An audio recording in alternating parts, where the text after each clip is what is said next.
a showing, by the way, so we're not public or anything. We can't swear on DHH, right? I don't think so. All right. Try to keep that in mind. Get them all out now. Yeah. All right. And welcome in to the Dynasty Happy Hour podcast. You probably are wondering, that doesn't sound like a red-headed stepchild. You're right. It's a different person. In fact, it's two different people. In fact, it's three different people. Tyler called this the open bar takeover. If you're unfamiliar with the open bar, well, gee whiz. Who the heck are you, for one? And for two, that's very odd that you just have not, literally have not heard of the open bar. So I'm just going to pass it over to my man, J Mike. If you haven't heard of him, then that is just odd. Very, very odd. This is the open bar. This is no longer the Dynasty Happy Hour. We are not late. We are on time. This is pre-recorded. We are right here in your ears. J Mike, my friend, how are you? Bro, what a brutal Sunday, but I don't know if you smelled that or not, but it smells a lot like home, a lot like the birthplace of the open bar. Happy to be over here on Dynasty Happy Hour. Happy to be over here representing for the fellas while they're all out doing their various Secret Service calls between Tyler, Tim, and Doug, as well as Justin. So happy to be here with you, my man. Happy to also bring in the third member of this triumvirate for the evening, DHH's own Mr. Robbie Jeffries. Robbie, how you feeling, man?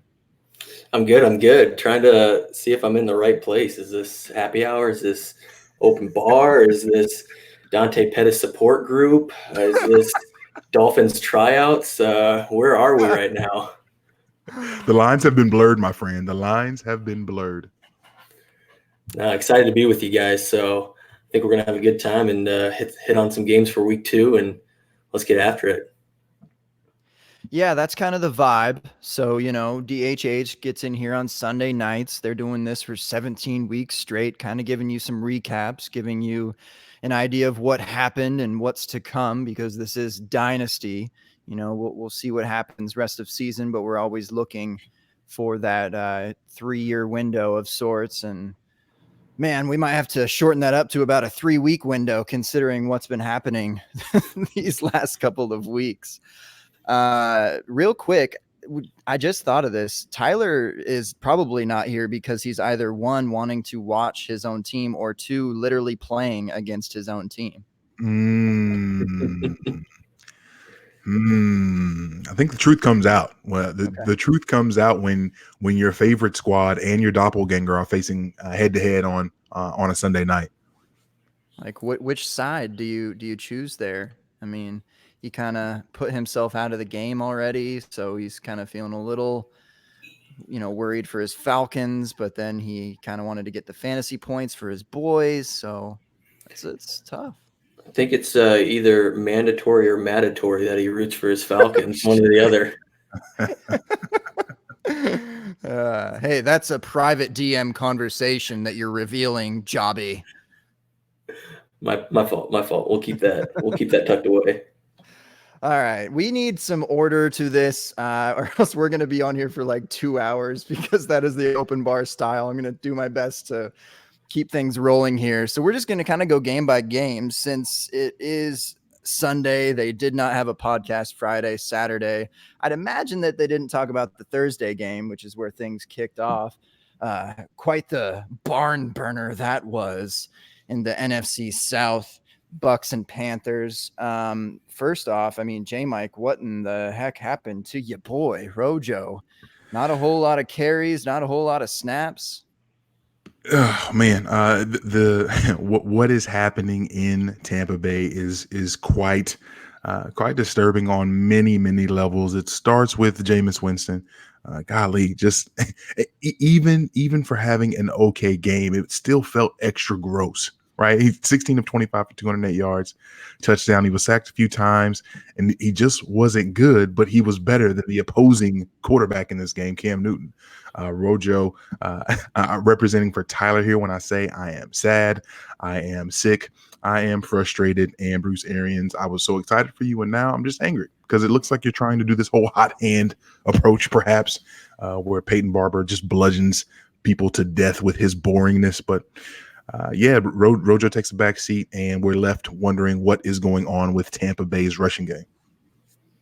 I mean, on both sides of the ball here, there's a lot to wonder what is going on. I mean, Jameis is still not throwing the ball a whole lot. Peyton Barber is your RB1. Chris Godwin is the wide receiver 1. We can talk about that.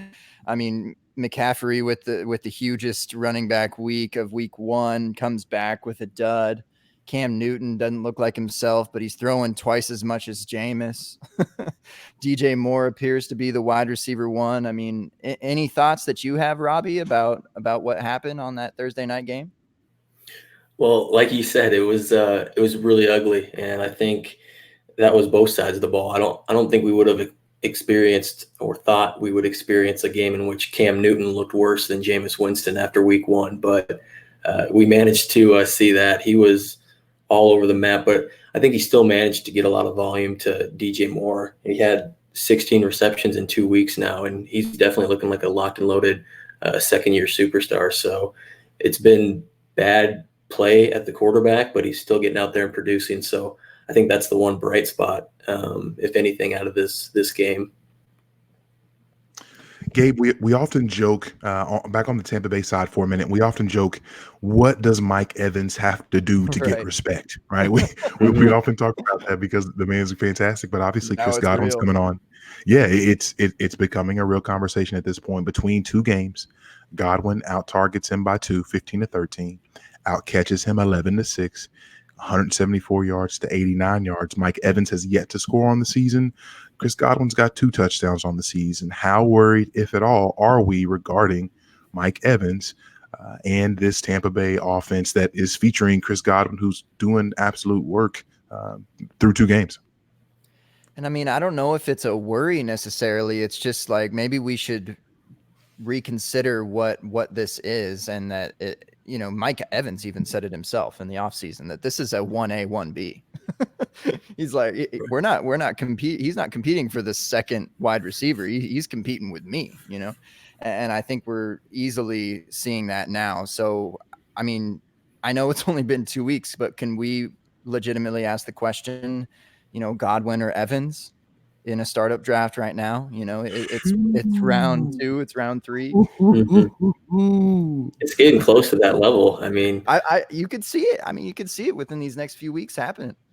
And even further, I'd say, what's the worry meter for OJ Howard, who just seems completely uninvolved? I think that's where you really start to worry. Maybe Evans has a couple down weeks, but he bounces back here soon because the talent's there and he'll be involved. And I'm not sure if we can say the same. I know we have the talent with OJ Howard, but just Bruce Arians' system, it doesn't seem to always mesh with what we've seen OJ Howard do in the past. Yep. Yeah, if you're into that sort of thing, go ahead and buy low on OJ Howard, but it certainly doesn't look promising at this point. But I think Mike Evans could definitely be a buy right now. Agree. I don't think we've seen the last of him. I mean, 5 consecutive 1,000-yard seasons. I wouldn't sweat it too much yet.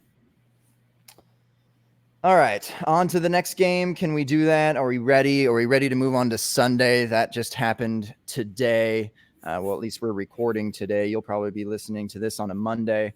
What are you saying, J. Mike? Should we start with our boy? Huh? I think it's time. Duval County, baby. Jaguars at Texans. Jags go down 12-13. Gardner Minshew does not poop the bed. At this point, we see DJ Chark continue to do work. Even Chris Conley continues to do work. At this point, talking about a worry meter, if you will, D.D. Westbrook not quite getting it done, not quite cutting the mustard here. Westbrook at this point, he had 1 catch on 5 targets for 3 yards, while Conley and Chark both had very good days. At this point, where do we stand with the Jacksonville passing offense, and do we feel good about Minshew moving forward? At least as a QB2 option in Superflex leagues. I believe you call it a serviceable QB2. Hey, what up, Bobby? Indeed. Yeah, I think Minshew Mania is going to be something that takes off here soon. He was serviceable, and he has some wheels. I didn't know he had wheels. Did you guys know that?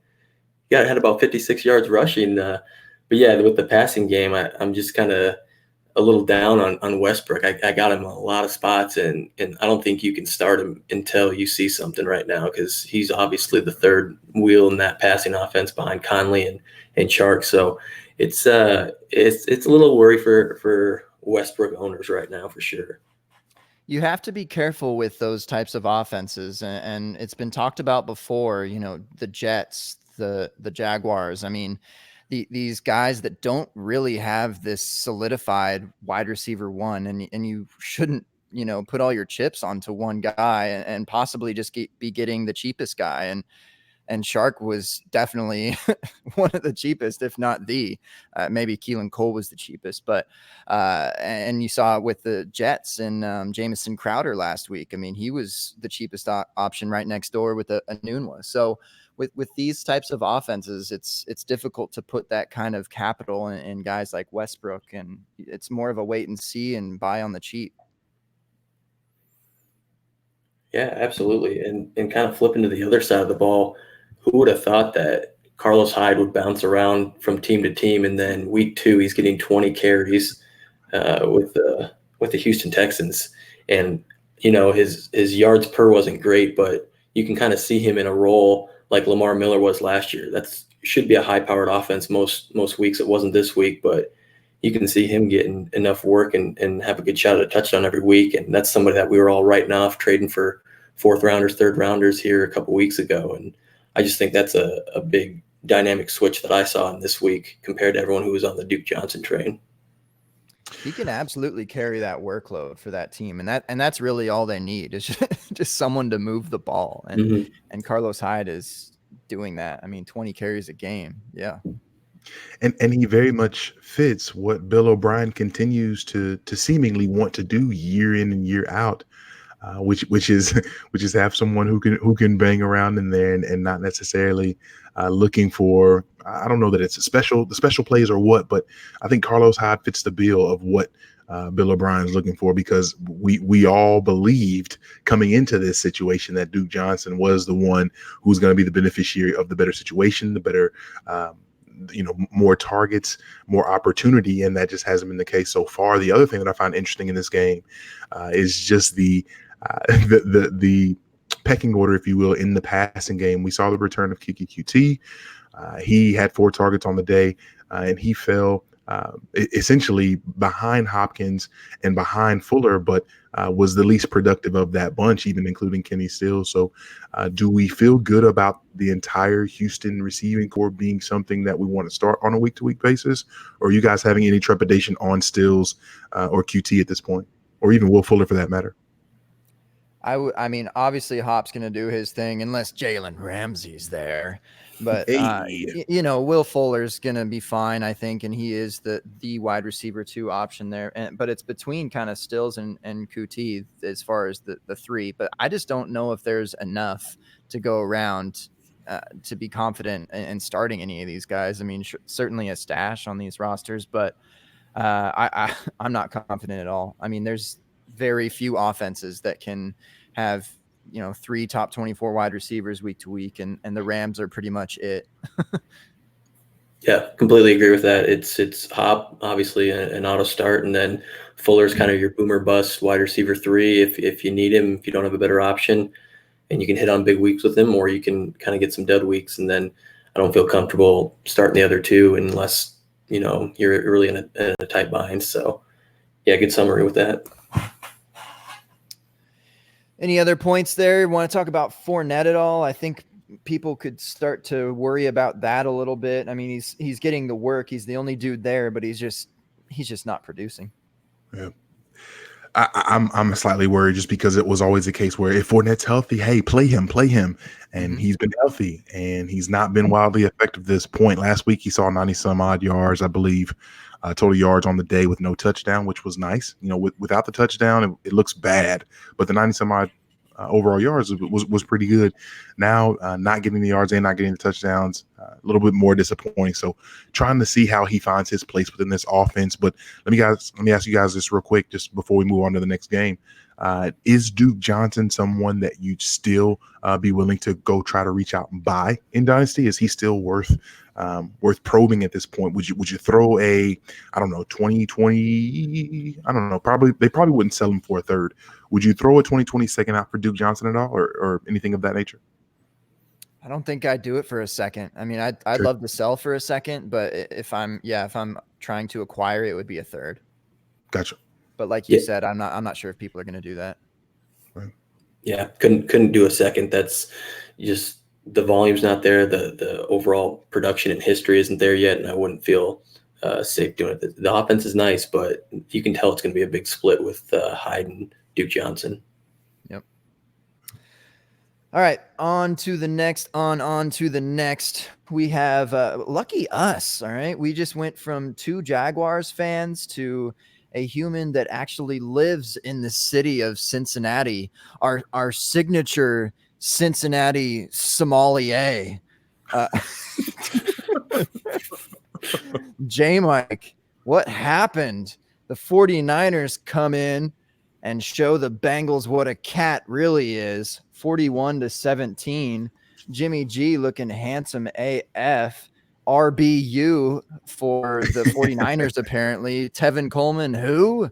Jerick McKinnon, who? Yeah, that hurt to say. But, man, what's this offense is suddenly interesting. The funniest part about this game for me is the fact that I think literally we saw the dynasty value death of one of Robbie and I's favorite players, Tevin Coleman. I believe that we've witnessed the fact that they do not need Tevin to be a productive offense, and the way that Breida and Mostert and basically any Shanahan running back over the, I don't know, billions of years that they've been in existence, they continue to be productive. So at this point, to see Breida go off like he did, to see Mostert come in and just be electric as well. Jeff Wilson Jr. off of the freaking practice squad, who I liked a lot last season. I mean, we watched all those guys outclass and outshine both running backs for the Bengals, who we thought had a nice little matchup here against the 49ers, but the 49ers defense is showing to be a much tougher bunch. So this was just wheels up for San Francisco. It gives you a little bit of faith that they can be about something this season, because after the first week, it was very, very disturbing. So this was positive to see on their side. Yeah, I reached out to you, J Mike, about a potential trade going Tevin Coleman for Christian Kirk straight up. And when I posted it to a lot of people, they were saying it's Kirk's side, not really that close. And you kind of had some of that sentiment, but kind of were a little closer with me that we're still believers in Coleman. And I'm really glad I didn't end up doing that. We couldn't get something worked out because I was trying to get a little bit more to add it on to Coleman's side to get back, and just didn't end up working out. And man, I am thanking my lucky stars, because I'd be an even worse hit after having multiple shares of Dante Pettis, and he has more passing yards than he has receiving yards at this point in time. So we're sure this isn't the Dante Pettis support group meeting. Is that tomorrow? This ain't it, Chief. This ain't it. Okay. But yeah, Breida looked really good. Mostert looked great. And like you guys said, Jeff Wilson. So can you start at least the first 2 guys, would you say, on a weekly basis? Do you have any hesitation in starting Breida or Mostert? And then what about Jeff Wilson? Is that a little bit too rich for starting him going forward? And that's what I wanted to ask y'all too. I mean, as a 49ers fan, you're just happy that they're succeeding and they're just crushing the ball. But I mean, 12 carries for Breida, 13 for Mostert, 10 for Jeff Wilson. You know, Mostert gets the most out of the receiving game. And I'm curious to see what the snaps look like tomorrow, but I'd imagine they're pretty close. And to me, that's going to be more of like a flex type of guy for Breida and Mostert, because you can't expect this type of production every game unless it's the Kansas City Chiefs. Right. Unless that's what we're looking at here. But I don't see it yet. So I don't feel super comfortable if there was a way where this was like a running back on my, and I'd imagine it would be, honestly, that this is not a running back I'm depending on, that it's like, my fourth, fifth, sixth guy on my team, and try to flip that for something or package it up to go for a 2021st. I'd be into that, because I mean, with Shanahan, how he is with running backs. And we've seen Freeman be an RB1 in his offense, but can we see these running backs be an RB1? Right. I don't know. I don't feel comfortable, though. If we flip it over to the Cincinnati side, and the reason I did not want to bring this up at first is because I'm recording this from my bunker here, because the city's been set ablaze after the first 2 weeks. Zach Taylor, people are upset about it, which I'm actually encouraged to see what he's doing with the offense, which has been fun. But don't look now. There's one receiver in Cincinnati who's got 20 targets, 270 receiving yards, and 3 touchdowns in 2 weeks. You might know him. I don't know. He may have been someone you might have seen on the milk carton last season, and seasons before. John Ross, who very few of us have still been excited about, and for good reason. People have pretty much buried him, but John Ross is making a resurgence, and it's been on long plays, which we believe that could be his calling card altogether. So what do you guys think about the Cincinnati passing game and that offense altogether, with Mixon being hurt, Gio being ineffective today, Andy slinging that rock all over the place, but still not doing much with it in terms of scoring points? I'm interested to see how the dynamic changes once AJ Green gets back in the fold. I know he's still a couple of weeks away, shed the boot recently, but I think those targets mean you can start John Ross if he's getting those types of targets. Now, how does that scenario look once AJ Green gets back in the fold? We've seen Tyler Boyd have success with Green in the lineup, but not so much John Ross. So while it's very encouraging, I know you were a big John Ross guy for a while, so it's very encouraging to see this. I'm really curious on how that works when you got your star wide receiver coming back and he's going to command 8-10 targets a game. Well, and you might, I mean, J Mike is certainly this person, a John Ross believer, but you might have an opportunity to go and buy him cheap. Obviously he is not all that cheap at this point, considering is he the wide receiver 1 in 2019 right now as far as points go? I think he is. What a year, huh? So far. So once Green comes back, though, in week 4, probably maybe week 5, you might be able to get a discount for John Ross, because remember that Green is likely out of Cincinnati after this year, right? His contract ends this year. So yeah, it's up.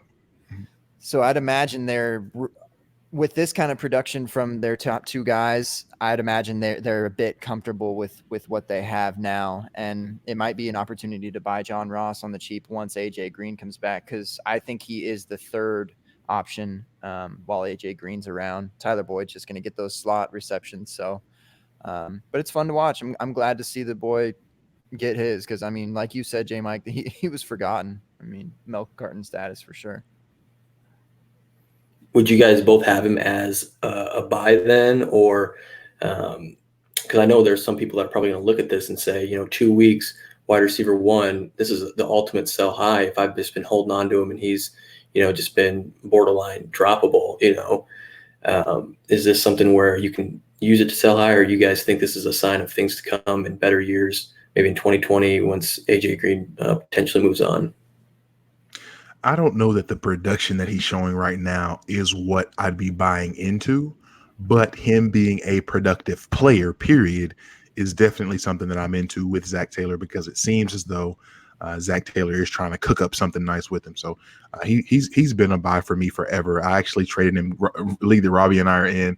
I recently made a deal just trying to get Miles Sanders, and one of the pieces in that was John Ross. So I'm really sick about the fact that I moved him in that deal. But John Ross is a player that I'm glad to see be productive, and I think that he can be productive in the future. I don't want people to, though, expect, hey, I'm going to be getting 100+ yards and a touchdown every week from him, when I don't necessarily think that'll be the case. I think we can close with saying we're not comfortable with starting Joe Mixon until that ankle's right. Yeah. That's correct. Yep. Go buy Joe Mixon if people are scared. On to the next game. Let's go Chargers and Lions. The Chargers visit the Lions and miss a whole lot of field goals and throw interceptions to end the game and lose to the Lions 10-13. Is it time to put Kenny Golladay in the wide receiver one conversation, guys? I mean, Galladay. yes, and Carry On finally gets his as far as a touchdown. He definitely still isn't getting the carries. It might be an opportunity to sell high. Any reactions from this game that pop out to y'all? I'll jump in real quick, Robbie. I know you've got probably some feelings regarding the Lions squad there, but as it pertains to Hawkinson, where everybody was ready to set the world on fire with TJ Hawkinson, and he gets only 3 targets this week, 1 catch, 7 yards, and obviously he's still going to be fantastic. But coming down to earth a little bit from the outrageous game that they had last week, I'm still very nervous about this Detroit team, period, because I don't know that the consistent targets are going to be there for anyone aside from Golladay on a week-to-week basis. Golladay seems to be a guy who's going to be commanding somewhere around the double-digit target mark on a week-to-week basis, and he's the one that I think that we believe has the highest ceiling of the group. But I just don't trust Darrell Bevell, period. I don't trust Darrell Bevell. Maybe I should have more trust in Stafford, but I don't know. We'll see. It's not like Darrell Bevell's ever given you a reason not to trust his play calling, right? Yeah. Gabe, you had mentioned it. Carry On's split of his workload, I think, is what concerns me. He got the touchdown, so your day's saved, but just there's just too many mouths that don't seem like they need to be fed that are being fed. So I'm not sure what's going on. We have that problem in other offenses with some timeshares where you can tell which is the player that needs the work. But right now, I mean, you're starting Carry On, but I don't feel as great about it as I did during the offseason. And I do own him in quite a few spots. So as far as the wide receivers, I think Golladay he's going to be fine. Even when he doesn't get in the end zone, he's still getting the targets where, as long as Stafford doesn't go full 2018 Stafford, I think he's going to be okay. So, yeah, the Lions are going to do line things, and it's going to be frustrating, I think, for most of the year for at least Kerryon Johnson owners. Man, that boy Golladay, though, he's catching some balls out there, man. He looks nice. 10 targets too. I mean, like you said, I think he's certainly safe, and it's just a matter of how many balls that he does catch out of the likely double-digit targets, and then if he gets in the end zone. But I'd say pretty easy top 15 option going forward. For sure. And then kind of flipping to the other side, I think I had mentioned, or I'd reached out to both of you guys in Bar Tab. I have Eckler, and my team's not in a position to compete, but Austin Eckler is I think getting to the point where you can fire him up as an RB1 on most weeks, because this is a game where Rivers struggled. I mean, he didn't have a touchdown. He had 200 and some yards. Wasn't a pretty game. They only scored 10 points, but Eckler gets 130 yards, gets a touchdown. And then obviously week 1 he went off. So what are you guys' thoughts on Eckler? Are you kind of in a holding pattern to see what happens with Gordon? Gordon says he's going to report at some point this year. And then even looking past that, because is Gordon even a lock? He's probably not a lock to be on the Chargers in 2020. So just what are your thoughts, I guess, with Eckler in the short term and long term? And do note that I will be recording your answers for later trade talk. I finally got back to you. I never checked my Voxer, but I saw that you were hitting me up about Eckler the other day. So we'll have to talk about this and use my words against me. I'd be selling Eckler personally, just because, again, he's probably a guy that is your 5th, 6th running back on your team. I'd imagine you just kind of fell into the spot of like, yeah, I'm going to have an RB1 every week. That's pretty neat. But I mean, if you have the depth, like I don't see an issue with trying to flip him for something, because I do believe that Gordon is coming back at some point this season. It literally makes no sense for him to not play this season, because he's just losing money, and his contract will not move further. He will not become a free agent. The Chargers will still have his rights in 2020. So it just doesn't make sense for him to not report by week 11. So I think that Melvin will eventually be on the Chargers long term. I think that Eckler's a great player. I'm also weirded out that he is getting 20 plus touches a game for his size, Mhm. and that just scares the heck out of me. So in just that regard, I think he's a pretty easy sell to get something that might be more stable in terms of a running back or something. I mean, I don't know. Maybe he can hold up, certainly, but it just seems pretty tough for him to sustain this type of production with his size. One of the things I find most fascinating about Eckler is the fact that he's got 6 receptions each week over the last 2 weeks. So he's being someone who's being efficient with his touches in the passing game. He's also being very good in the running game as well, and he's scoring touchdowns. So while I'm not super pumped about Eckler, the player in general, man, if you got him, you got to fire him up. And at this point, he is. I'd imagine that he's probably in RB1 territory, if not, early RB2. But let me ask you guys this: if I'm on a team and I've got Devin Singletary, and I come to you with Devin Singletary and a second, does that make you budge off of Eckler?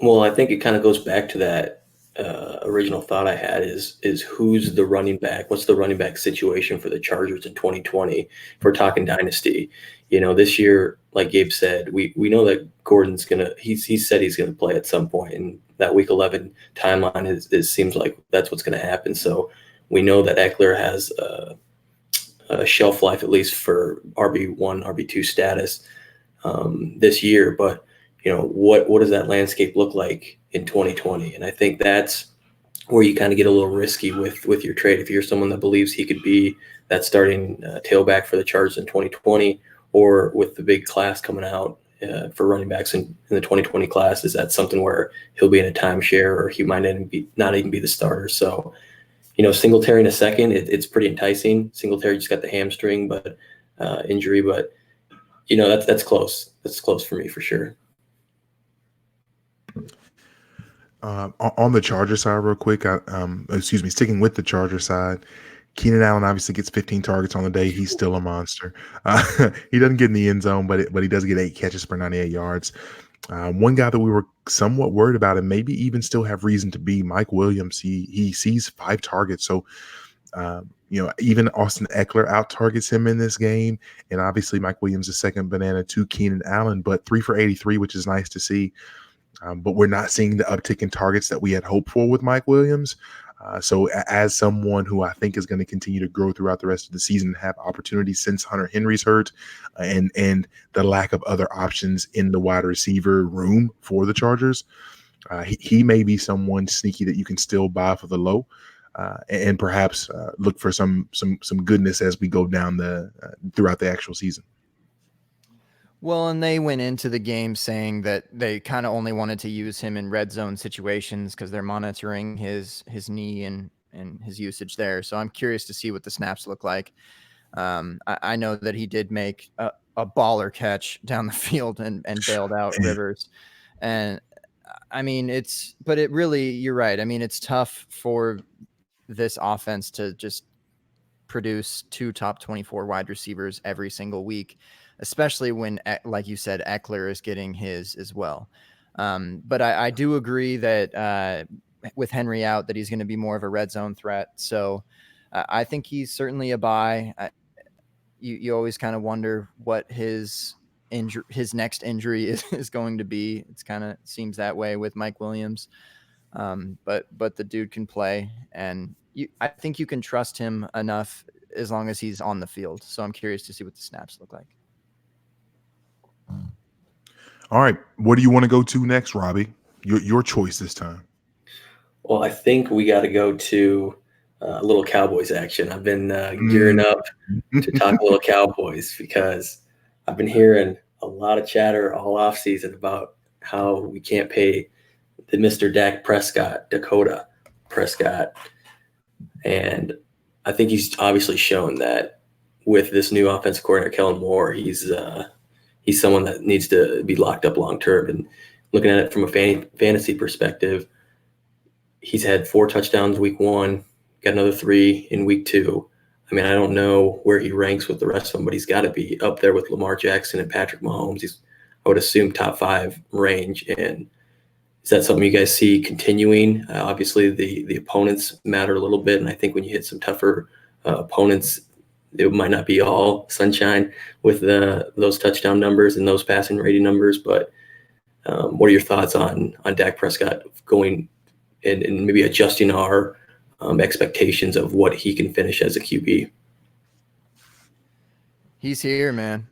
He is here. Yeah, I'm with you right there with Lamar. Mahomes. I mean, maybe not, tier 1, but certainly in that tier 2 conversation. I mean, the numbers speak for themselves. Four incompletions. I mean, he's finally got some pieces around him to be able to succeed. And I kind of feel like he's trying to play for some money as well.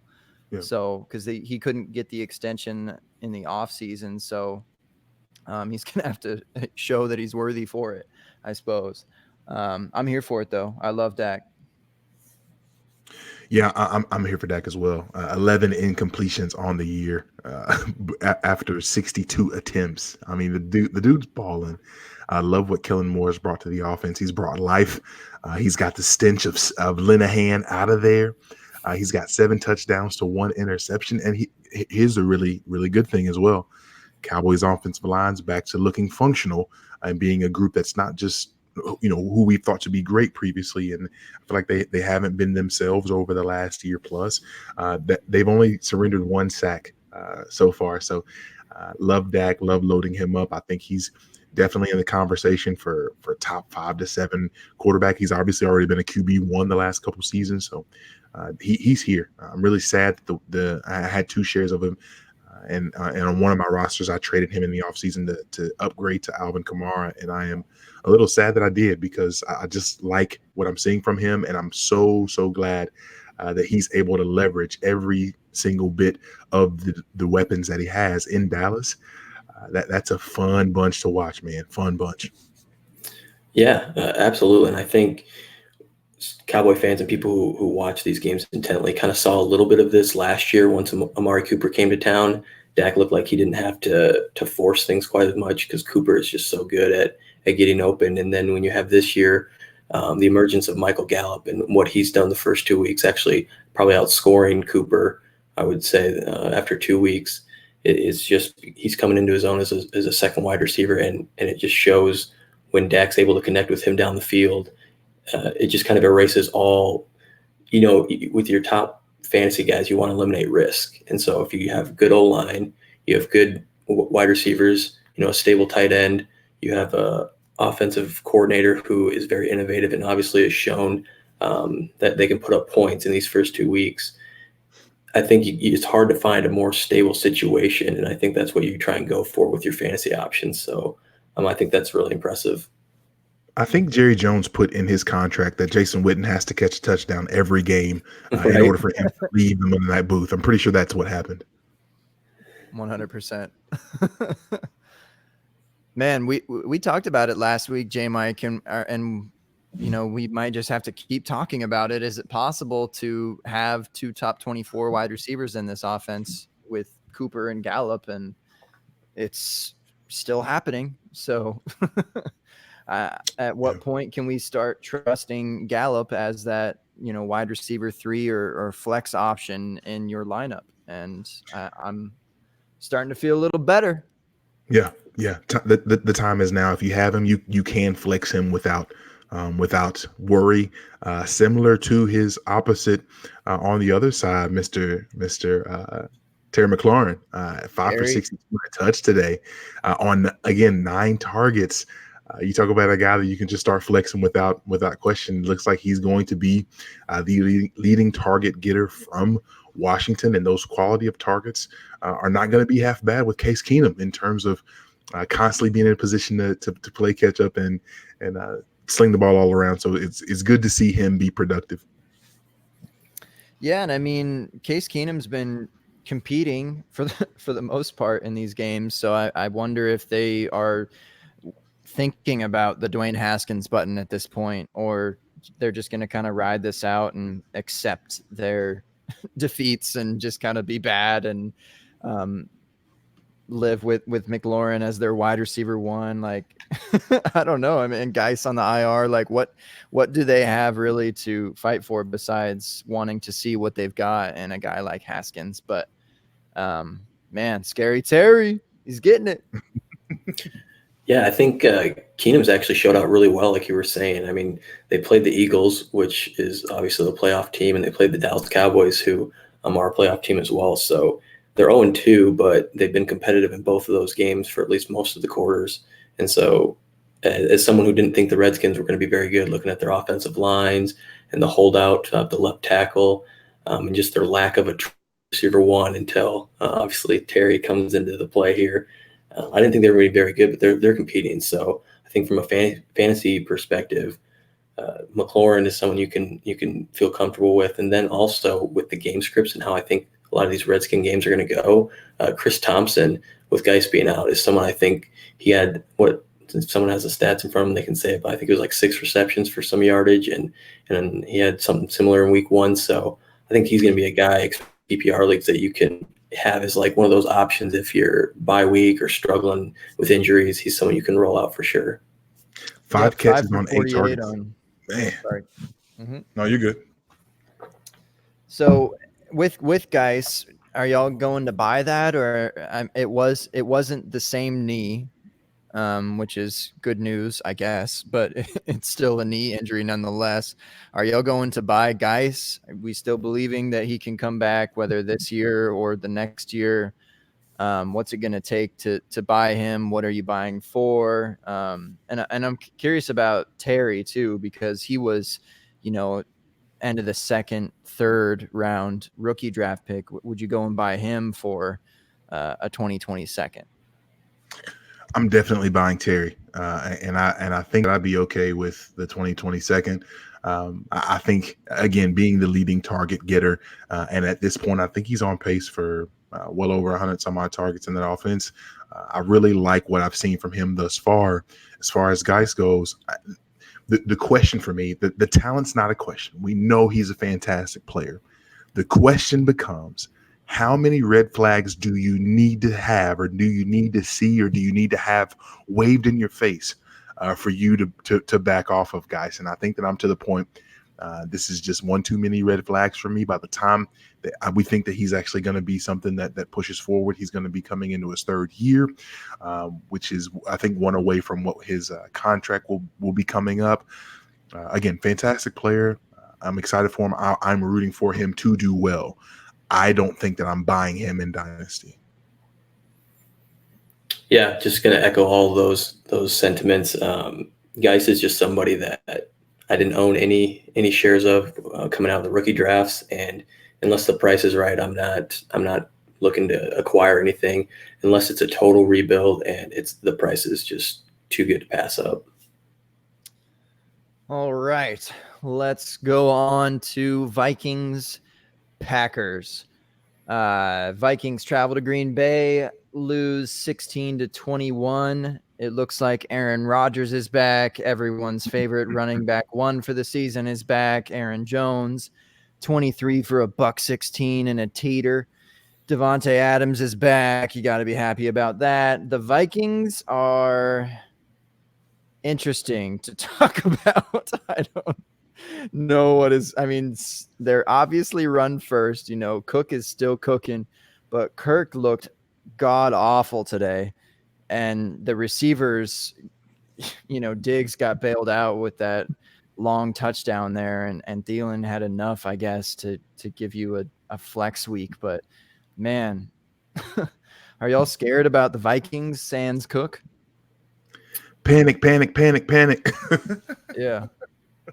Yep, completely agree with that. That was one of those games I've seen Diggs play, actually. He had a couple of drops. A couple of them were also flags that got pulled back, but it was a mix between Kirk's inaccuracy in that game and then Diggs just didn't look right. The plays he did make, they got called back. And so he had the opportunity to probably have 5 catches and a touchdown and pretty decent yardage, but nothing was really going his way. And I can't believe that game was as close as it was. Right. At the beginning, it looked like it was going to be an absolute shellacking, 21-0, I think is what it started out as. And then Packers offense just kind of disappeared there for a bit, or Vikings woke up, one or the other. But yeah, I'm very nervous about the passing offense for the Vikings because that's something I got invested in a lot with Diggs. I always had him and Cooper kind of as the rising stars. They're both about 25, and I was trying to acquire them in a lot of dynasty leagues because I thought they had a really good outlook. And right now, Diggs has me worried just because of the new offensive coordinator Stefanski and his willingness to just give Dalvin Cook the ball, which talk about somebody that's great to see that he's healthy. He runs that ball so hard. I can't tell you how many times the Packers had him locked up for a 2-yard loss and he busted up for a 5-yard gain or a 6-yard gain. Then they obviously broke that one loose for 80 plus yards. And that's great to see. But in terms of the shares on the passing offense, it's panic, panic, panic, panic for sure. Yeah, I'm nervous. I'm nervous for Minnesota. Kirk Cousins does not look good at this point, and I'm curious when I go back and watch this game later. I'm curious to see what the play action pass looks like for the Vikings because they're having so much success running the ball. I need to know that Stefanski is willing to play action pass out of it because 14 of 32 for Kirk Cousins, who we've seen be productive. That's horrendous. that's so horrendous. And obviously, you don't need me to tell you that, but there's no reason that you can't get him to be more productive because no matter what you think of the Packers offense, 14 of 32 is that's just absolutely dreadful. And maybe Kirk Cousins was just that bad.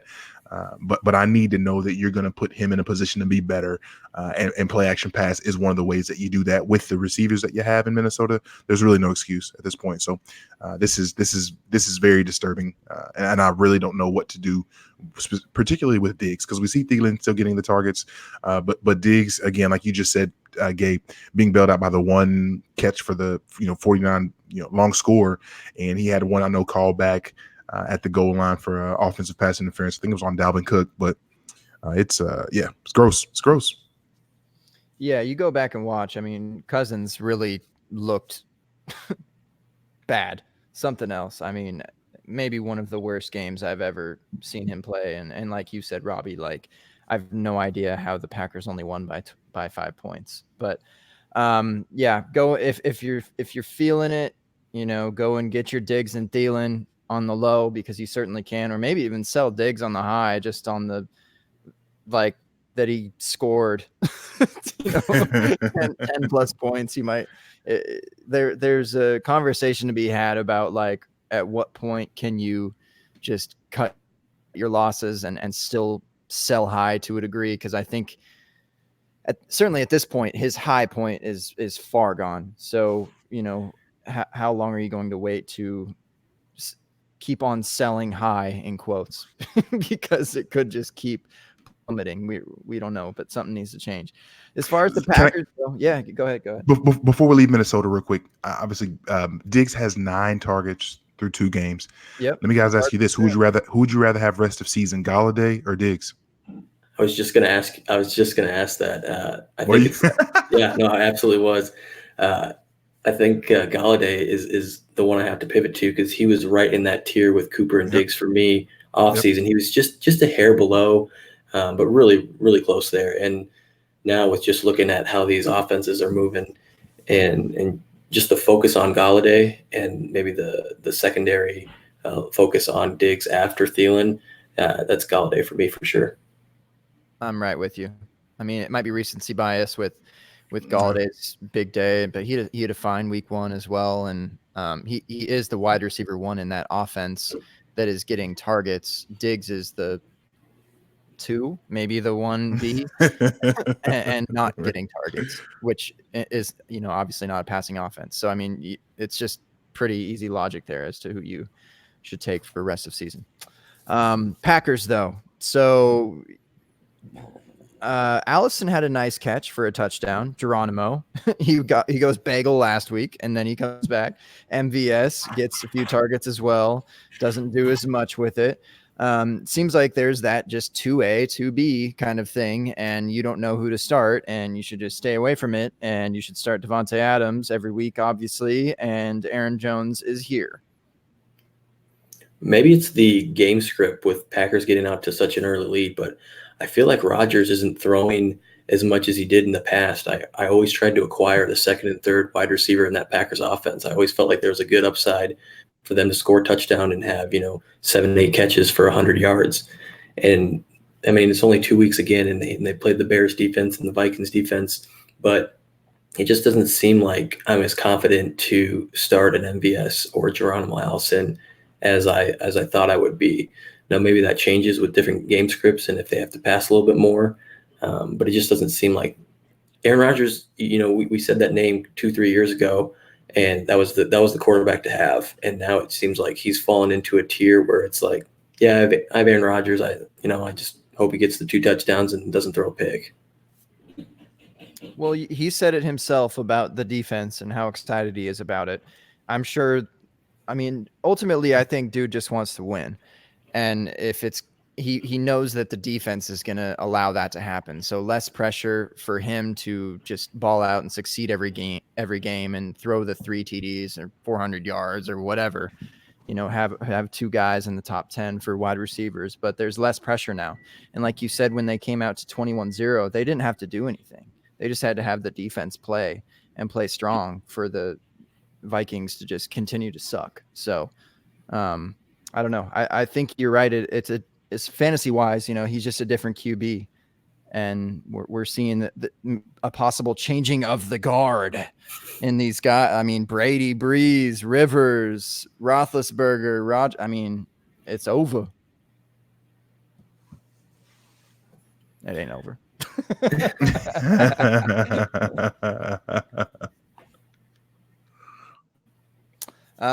Any other thoughts? Shall we move on to the next? We good here? On to the next. All right. Aaron Jones, so happy to see that boy succeed. Let's go to the Colts and the Titans. That was a fun game to watch. And we're done with the Colts and Titans. All right. All right. And there really isn't a whole lot to say. You're right. I was curious to see what the Titans would do after just, romping the 2020 Super Bowl champs, Cleveland Browns. So now we're looking at the Colts being the 2020 champs, apparently. Jacoby Brisket getting his thing done. All right. Marlon Mack, a lot of carries, not a lot of production. Ty bailed out with a touchdown, not a lot of other targets elsewhere. Tennessee side, Mariota did kind of what we were expecting Mariota to do last week and for the season. I mean, not necessarily like looking bad, but more of just a game manager and not great for fantasy. Derrick Henry getting his with carries, 15 for 81 and a teeter. The targets are pretty evenly distributed everywhere. A Corey Davis sighting here and there, but I mean, like you said, Robbie, we can this is hardly a stopgap for us. We can probably move forward. Anything that y'all want to say about this game? Nope. I've got one thing. I wanted to see which of the wide receivers in Indianapolis could step forward now that Funchess is hurt. And looks like it's back to Chester Rogers, sadly. We were excited for Paris Campbell, who actually scored a touchdown in this game. He only got 1 target. Deion Kane, another guy that I'm excited about, he only got 1 target. So just a little bit disappointed that neither of those guys were able to step forward, and that it's still Chester Rogers' time as the opposite of T.Y. Hilton. But Corey Davis and A.J. Brown once again vying for targets behind Delaney Walker. So, yeah, that's really all that I care to talk about with this game. Okay, fine. Now I want to say something after you brought up Paris Campbell. Is he a nice little buy low? He only had one target, like you said, is a touchdown. But with Funchess out of the way, I could see some game scripts where Brissett throws for more yards and more attempts than he did in this game. And the Titans' defense isn't they're not slouches. So is he somebody that we can kind of look at as maybe getting more involved as the year goes on? Him being a rookie and potentially getting more run. Yeah. Why not? There needs to be a wide receiver, or there doesn't need to be, I guess, because there's not, but you'd think that there should be one to emerge. And if anyone, it should be Paris. So, yeah, I'm in it. I'm into it. I mean, you could probably easily buy him for a second, maybe swing for a third. That'd be fun. I just don't know anybody's ready to sell Paris Campbell that fast. Maybe you get the discount because Andrew Luck isn't there anymore, and you think that the ceiling's lessened. But I just don't know that anybody's ready to get out of a rookie wide receiver that quick. But if you could, great, go for it. I think that Deion Kane will be cheaper, and not that I'm more excited for Deion Kane, but I'm excited about his opportunity and what could be that offense. So we'll see. Derrick Henry, RB1. Apparently. And he's a guy I like a lot, but man, I was not. He's doing his thing, and there's nothing else to say about that. Derrick Henry, load him up. He's getting the work that we want Carry On to get, and that's going to make that's a great way to put it. Important. So, all right, on to the next. Let's go. Maybe another one that is going to be quick and dry. Patriots, Dolphins. The Dolphins have scored 10 points in 2 weeks. They get blanked by the Patriots 43-0 here. Sony Michel gets a lot of carries. Everybody's favorite Burkhead is not involved as they want him to be. AB plays football for the Patriots now. He gets targets. Holy cow, is it difficult to say anything about the Dolphins? Anything, guys, anything. Well, there was the fire pregame at the Titans game, and I think there was a fire during the entire game at the Miami Dolphins stadium. So that's kind of how you can just put that. But I'm so confused why they're not rolling out Josh Rosen. Fitzpatrick, we know they know what they have in him, and it's obviously not great when it's bad Fitzmagic.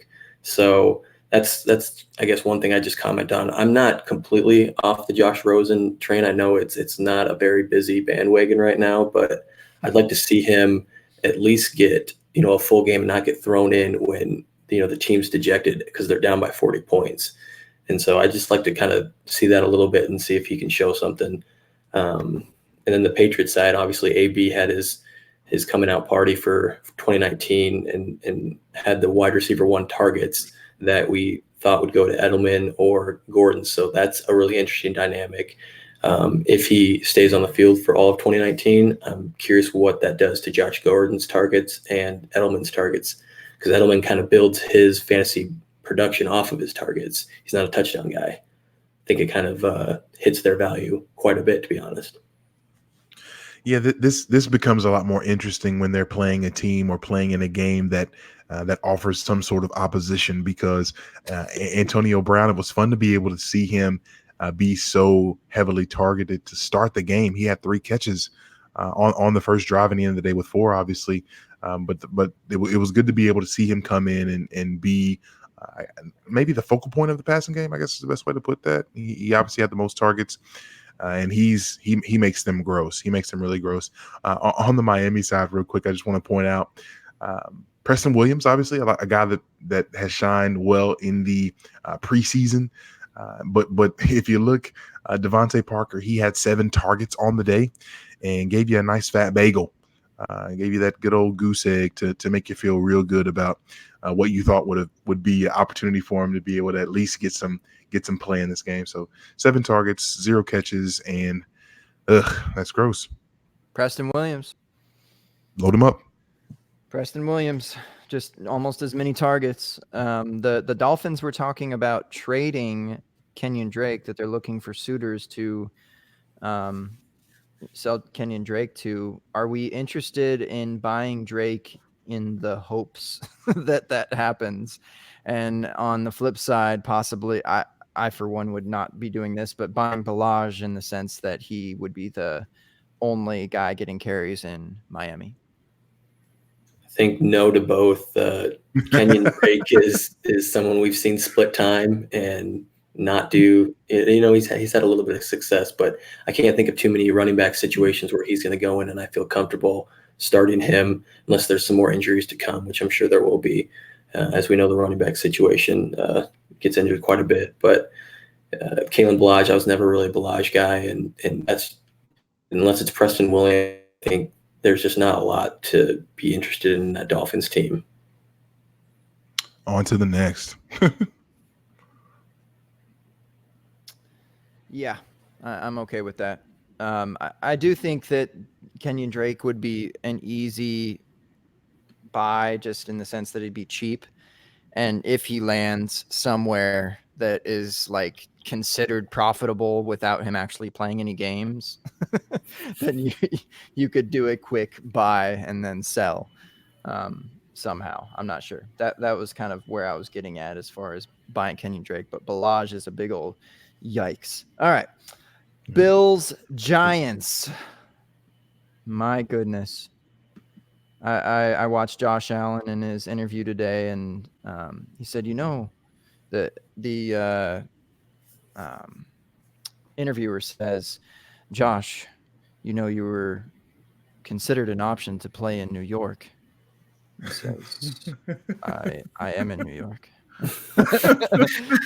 This is the New York team to talk about, everyone. It's not the Giants. No, not the Jets. It is the Buffalo Bills. Bills Mafia. I went and saw a Bills game in week 1 at a local Buffalo Bills bar, and my goodness, these fans are committed. I love Bills Mafia. Guys, They're committed. Guys. Bills are 2-0. Yeah, with Bills Mafia, one of the things that I'm excited to see is the continued, I don't know if emergence is the word, but just the continued boosting of one John Brown, averaging 9 targets a game. Yeah. Who knew that it would just take Josh Allen to unlock John Brown? You never knew that would be the case. But I'm excited to see John Brown continue to do well. And Devin Singletary obviously continues to be someone who's making the most out of every touch that he's getting in the games as well. So Josh Allen had an awesome day. Excited to see him continue to move forward. And don't look now, but the Buffalo Bills are 2-0 and tied for the division lead with the New England Patriots in the AFC East. Yeah, Bills got a lot of sneaky little players that were going later in startups and later in redraft that I think a lot of people are cashing out on right now with the targets that John Brown's getting. The carries that Singletary, he didn't get a ton of work, but he's very productive with that work. And so, even Beasley, I think, had 80 yards this game. So I think there's a lot of little sneaky plays that you can get if you're in a bind for cheap, unless they continue to put up John Brown numbers. But they're definitely some players to keep an eye on. And I'm not sure if we're ever going to see a Devin Singletary that is carrying the workload. I don't know if they're into that. They've kind of talked about, that Frank Gore is the guy. He's going to get his 20 carries a game. But I don't know if Singletary is the type of guy to carry that kind of workload. We'll see as things go forward. I mean, he's already kind of banged up with the hamstring injury, and probably only how many touches did he get this game? 6 carries and no catches, oddly. So, I mean, I don't know how involved he is, but I've enjoyed what I've seen from him so far. That's for sure. He's explosive. Yep. Maybe a buying opportunity considering that hamstring. On the Giants side, we still have Eli Manning throwing the football. I think the Daniel Jones countdown has begun.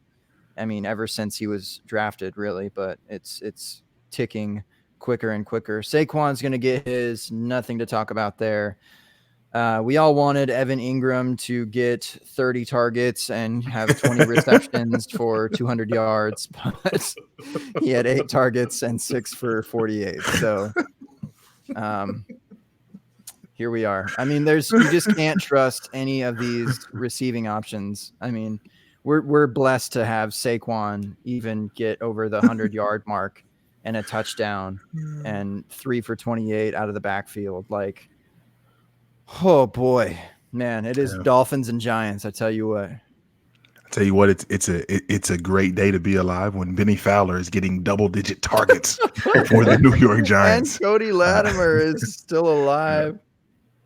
Yeah, and Cody Latimer, even in the preseason, was finding a lot of Eli Manning targets, and I'm sure that it would have likely have been him who was getting those double-digit targets today if his calf wasn't an issue coming into the game. So, anyway, yep, I'm done here. Anything else, Robbie? No. I think we're good on the Giants. It's Barkley and then little Ingram and everything else. Yep. All right. Seahawks, Steelers. Russ balls out like he does. We finally see a little bit of a split between Penny and Carson. Lockett does not get 1 reception. He gets 10 instead. This is what we've been waiting for with Tyler Lockett, 12 targets. Possibly the biggest news is that Ben Roethlisberger is injured going into the game and then kind of injures it further in the game. And when I say what he's injuring, it is his elbow. There are concerns that it's his UCL, which is a baseball thing. And if he needs Tommy John surgery, that is not good. He'll be out for a year and possibly more, because that is not something that you can use your arm with comfortably. So QB1 gets in, J. Mike. Our guy. Just a reminder, if you're listening to this podcast right now, the Dynasty Happy Hour is the title, but this is the open bar takeover. That means it's the QB1 takeover as well. Mason Rudolph, baby. 2 teeters and an INT, and the INT was whack. Okay. The guy just didn't catch the ball. It was tipped. Okay. But real quick, Gabe, you're leaving him quite anonymous right now. Do you want to say the name of the person who had the drop that led to the interception, or we should leave that alone? I don't want to say it. We'll leave that one alone. This unnamed person probably Deontay Johnson. Well, it couldn't be Deontay Johnson because Deontay Johnson had 4 targets on the day, and the person that had this was their only target, and they did not see the field for the rest of the game. So we'll leave that alone, Moncrief. So the thing coming out of this game that was disappointing, or that I'm curious about, is that we still don't know very much about James Conner's injury. Have you guys heard anything regarding that though so far? I'm not. And I thought, did he come back in, or was he done for the day? I'm honestly not sure. That's a game that I only watched some of, and when I was watching toward the end of the game, I did not see him back in it. So Yeah. I'm curious as to what that's going to look like moving forward for Pittsburgh. Yeah, not seeing anything here. Just knee injury, and there's not too much to report on. So I think both with him and Big Ben, it's kind of a wait and see mode. But a lot of people that had Mason Rudolph got excited once, I guess not excited when someone gets hurt. But I think he's somebody that when you combine him with James Washington and Juju, that he can have some success. The Seahawks, again, their defense isn't what it used to be, but like Gabe said, the INT was kind of just somebody else's fault, not exactly Rudolph's. And I think that Rudolph is somebody that I'm looking to acquire as a Big Ben owner, that has him go down once I hear a little bit more about the news. So that's definitely a buying opportunity or a selling opportunity for a lot of owners if they are in that position too, and they have the spare quarterback, which I'm sure they do. Mason Rudolph wasn't drafted as your starter for sure. I think you saw a different energy when he came into the game, and they actually Right. became competitive in the game, because they were pretty much losing. I mean, they were losing the whole time, but they were losing by a lot more than when Ben was in versus when Rudolph was in. So, and in your super flex leagues, yeah, go and see what the owner is thinking for Rudolph, or is he on waivers possibly, depending on how deep it is. I mean, I don't know. I'd be interested just because of the Steelers offense in general, Juju and someone's got to be the wide receiver too, I suppose. But yeah, it was fun. Do Oklahoma State I hope Ben's Cowboys okay. I don't want to look past that. I do hope right? Do Oklahoma State Cowboys alumni James Washington and Mason Rudolph start their connection starting week 3? That's, I think, something to look forward to potentially. Yep. Yeah, I don't see why not. I think the one thing that's most disappointing about this receiving game is the fact that Juju's still not being peppered with the targets that we probably anticipated. I think a lot of folks had him pegged for upwards of close to 200 some odd targets, and obviously on a per game pace, we're not going to get into that. But he's not seeing that yet. And with Rudolph, I'm not sure how much more potent that we think Smith-Schuster will be. But on the opposite side, one of the things I'm finding interesting, don't look now, but DK Metcalf, I think 13 targets on the season so far, and he's getting the type of targets that make him viable on a week-to-week basis, where they're deeper balls, as well as balls that he can catch and just destroy people after he does so when he's running comebacks and slants and things of that nature. So don't look now, DK Metcalf, eat your heart out. Jake Anderson, I know somewhere, is smiling ear to ear with DK playing so well so far, but Tyler Lockett's back to life. A lot of good things to see on the Seattle side. You obviously didn't watch DK Metcalf's 3-cone drill because it was terrible. So you need to just educate yourself a little bit on that. No, I was a big Metcalf fan. Talked with Jake Anderson a lot about that as we led up, and I know there was a lot of Harry versus Metcalf discussions going on Twitter, and he looks the part. Absolutely. There's injury history in college, but if he's healthy and Russell Wilson kind of keeps that, he had decent volume, I think, today, but he always has really good efficiency. I think he completed 29 of 35, 34. And so, yep, 35.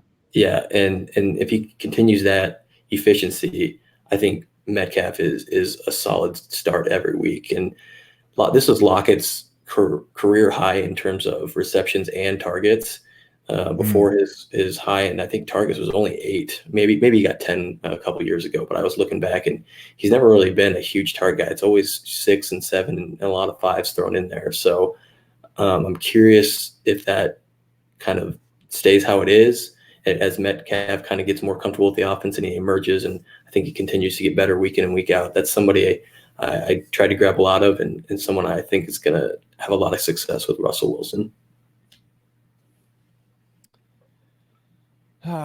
Just don't hurt me, Lockett. Don't hurt me, baby. Do not hurt me. Anything else here? We feeling good? Speaking of, Yeah, I know you said you said Harry real quick, Robbie. We didn't even mention Harry when we talked about the Patriots because he didn't play. But there are 3 wide receiver ones on the Patriots right now, and the true wide receiver one is on IR. Go and buy him.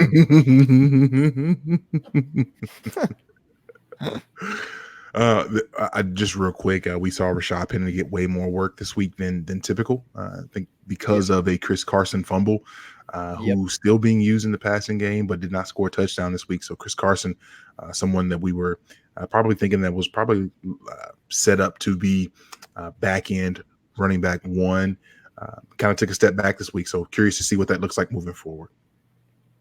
Yeah, he finally didn't look bad. And he wasn't taken out for any pass protection issues that I know of. So good on him. We'll see what that looks like going forward, but frustrating nonetheless if that's what it's going to be. All right, next we got Cardinals and Ravens, a couple of Heisman Trophy winners balling out. We were worried that Lamar Jackson was just a pocket passer and a perfect QB rating QB, but it turns out he also is going to run the ball 16 times for 120 yards and is still great in the pocket, throws for 2 touchdowns and just short of 300 yards in passing. Oh man, the wide receiver one is Mark Andrews. Wow, the dude is just so good. I mean, Marquise Brown's doing great as well, and it's funny to see that, especially considering like how much hate there was for him in the offseason. Even with him being drafted so highly in the actual NFL draft, and now he's the most producing rookie period across the board, I think, right? I mean, through 2 weeks, he's just balling out and doing his thing. So Hollywood says, take that, haters. I mean, I have no room because I'm certainly a hater along with 99% of the rest of y'all. Kyler Murray does his thing a little bit. This offense is so interesting. I'm seeing some weird plays, man. Like I saw a running back, like, I don't remember who it was. I think it was Edmonds. I think he ran it looked like he was running a route off the right side. And then he like comes back behind the line of scrimmage and gets the reception. And it was just like, I don't know, just some weird, it's just an interesting offense, man. So takeaways from this, fellas. I think the volume's there for Kyler, and it hasn't always been pretty. First half to second half, he kind of is a different guy, but he had, obviously there was an overtime in the first game, but he had well over 50 attempts in the first game and then had 40 some the second game. And I think if he's going to have that kind of volume and that kind of speed in that offense, that just is a fantasy heaven, right? That's what we want for the Christian Kirks and the Larry Fitzes, and maybe if David Johnson doesn't get hurt, that's what you want for him as well. So yeah, I think that's an exciting offense fantasy-wise. They're just going to have the high volume, and then Lamar's just absolutely playing at the ceiling that people hoped he would. And so as long as he stays healthy, I think that's one thing that I always have concern with when you're running the ball as a quarterback, 12, 13, 14 times, kind of at an unprecedented level that we haven't really seen, is you're just taking extra hits. It's just making sure that health is there.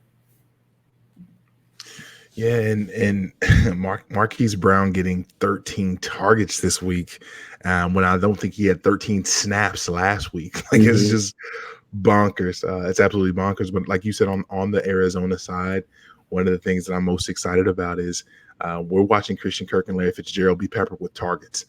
So both of those guys, I think, when we talk about top 24s, they're a team duo, if you will, that has the potential of getting that. Keyshawn Johnson takes a step back this week after having double-digit targets last week.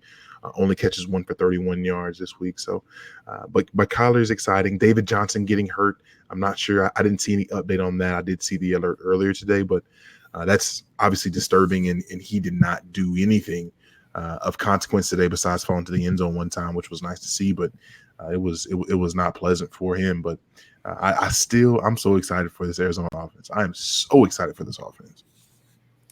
Yeah, the David Johnson injury was a wrist, and which was kind of interesting at first because that is why he was out almost all of the 2017 season. So, and he did come back in, so that was positive news. But I mean, just the work that he did receive is like a kind of a yikes for sure. This is a pass first offense. It's going to light it up. I mean, we talked about it on our podcast, J Mike, about just having 4 wide receiver sets so often is just so bizarre, and the air yards that exist in this offense, and Kirk Fitzgerald and their targets, Damiere Byrd getting 7 targets. It's like, load up your Damiere Byrds. Let's what are go. we doing? What are we doing? Load up your Damiere Byrds. If you need just a what the heck, whatever. Come on, 14 targets. Let's go in 2 weeks. Damiere Byrd. Go get your Andy Isabella right now. This value is just going to keep dropping and dropping.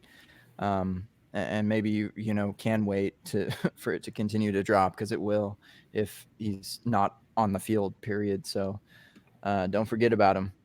They drafted a lot of wide receivers in this draft. Uh, let's see. We talked about Ravens a little bit. Lamar's just gonna ball out. Robbie, you're putting him in tier one with Patty Mahomes, greatest QB of all time. Oh, absolutely, greatest QB of all time. Well, I just think you have to when we were looking at him at the beginning of the year is this offense and is this mesh with his new weapons gonna be a perfect marriage? And right now he's shown that he's got the down the field accuracy, and Brown's gonna beat every defender that tries to guard him. So yeah, he's definitely up top 5 tier for sure. Yeah, you know, I'm here for Lamar, Gabe. That's not even a question. I'm here for Lamar. I wasn't gonna pass it to you. Yeah, the ground game is still Mark Ingram. You know, Justice Hill is just waiting in darkness. Justice, just waiting for that bat signal to be lit up, and he's gonna come out and ball out. But Mark Ingram was a little dinged up with the shoulder too, so watch for that as we move forward. Man, I hate to go back to the Cardinals again, but I'm just so worried about David Johnson. Yeah, man. In a dynasty standpoint, like not just this season, you know, obviously this season because we're here, but boy, howdy, doesn't look good. Anything else, fellas? Can we go on to the next here? On to the next. Only a couple left, I believe. Yeah. These first few weeks, there's, you know, just a few games, so takes a bit, and you know, the open bar boys, we ain't gonna let up on nothing. I think we're in the afternoon games now, though. Finally, Chiefs Raiders. Hey, the Raiders appeared to give the Chiefs a scare in the first quarter, going up 10-0, and then all of a sudden, Patty Mahomes has the greatest second quarter of all time. He literally needs one quarter to score 28 points. And needs nothing. They didn't score the first, third, and fourth quarters. Just something else, man. So nothing to say about him. He's the QB1 through and through. Damian Williams left with an injury. LaShawn McCoy wasn't that great either. They just seem to be in a split, and I want no part of it. I don't know about y'all. Possibly the biggest news is that with Tyreek Hill out, somebody has to step up as the wide receiver one. Silly old Robbie thought it would be, you know, Sammy Watkins, you know, Mecole Hardman, whatever. No, sir. Demarcus Robinson, stand up. 6 for $172 and 2 teeters, just off of 6 targets. But my goodness. We'll talk about Oakland in a second, but thoughts about the Chiefs, fellas?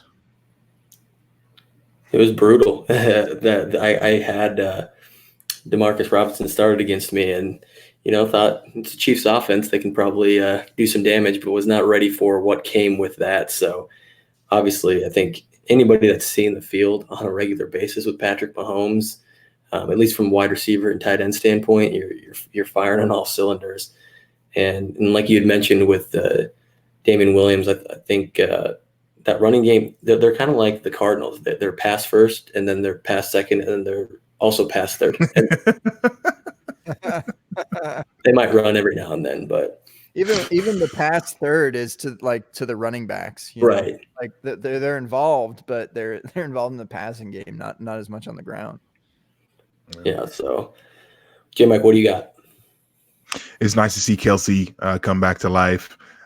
He had a lot of yards last week, but he tacks on the touchdown this week with his 9 targets. And obviously, I feel like we need to start singing the Sonic the Hedgehog theme song for what they're calling the Legion of Zoom in Kansas City. That they're just the fastest tandem alive. It's absurd. And listen, my main man Sammy, he doesn't wow you like he did last week. He's got 6 for 49, but he left the game healthy. Holler at him. He's healthy through 2 weeks.